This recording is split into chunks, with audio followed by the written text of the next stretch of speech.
Hey friends, it's Whitening Wednesday. I've got my whitening strips in.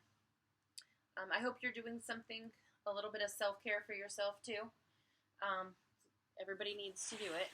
Um, I wanted to talk to you guys today about what your typical homeschool day is like. That's a question like homeschool moms ask each other all the time. We just want to see how other moms are balancing um, like their work life because it's all work at home.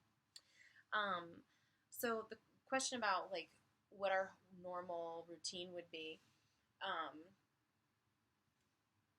well, I'll just start in the morning. There have been times when I would sleep in, let the kids sleep in, and then just say, you know what, I'm not going to feel guilty about that. If I had more expectations out of that day, I would just have to lower them, and we would move on. And that happened, especially I have a 2-year-old, so there was a nice season of sleeping in because we just weren't sleeping at night.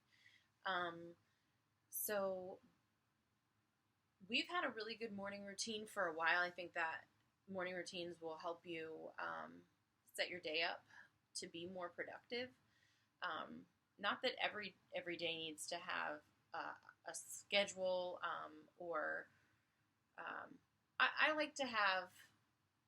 Well, no, I kind of like to let let the day unfold, but I have certain things that I have to get done, and there's a routine to that. Um, we've been getting up about 7 or 8, going for a very short walk, and then I make breakfast, and then everybody usually does a chore after breakfast and kind of gets to work after that. Um, then we kind of break for lunch, and we might go outside for a minute or two. Well, I say a minute or two. We might go outside for 20 or 30 minutes. We'll try and just move around a little bit, and then at lunch, or I mean at dinner, we finish up, and then like right now, Jane and the baby are Jane and Susie took Madonna for a walk. Claire's on the phone with somebody, and what are you doing, Rue? I don't know what she's doing. She's in her room. And then in a little bit, we will um, watch. Well, we're gonna have family night again, so we're gonna watch a movie and have another snack.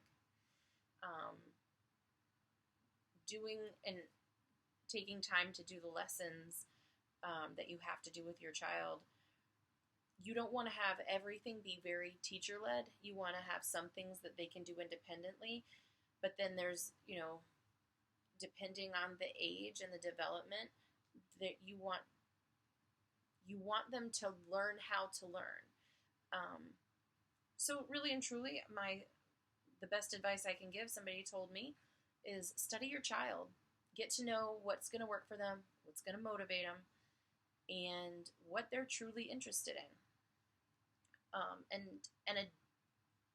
And this way, their days are going to be enjoyable, and they're still going to be learning. And now you have this opportunity, if you want, to just completely personalize, tailor make an education to this unique creature that you have, this unique child. And I sat on a toy or something. Sorry.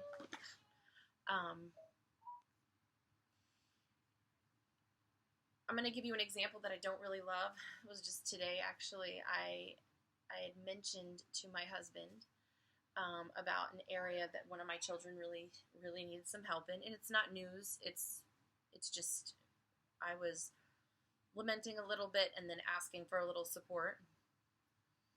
And so he came up with this idea that I don't love, but I know it'll have the effect I want it to.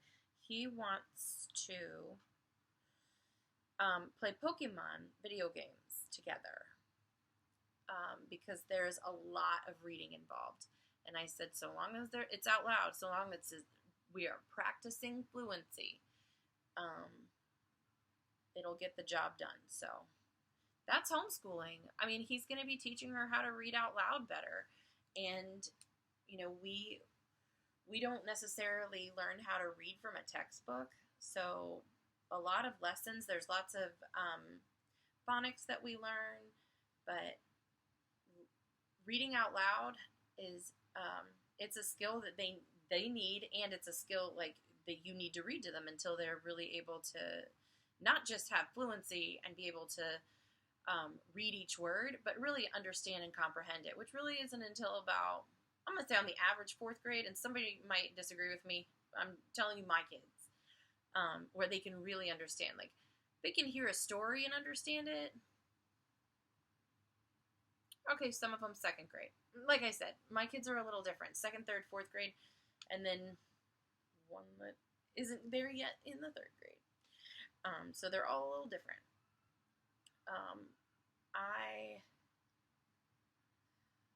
I want to encourage you that you can do this.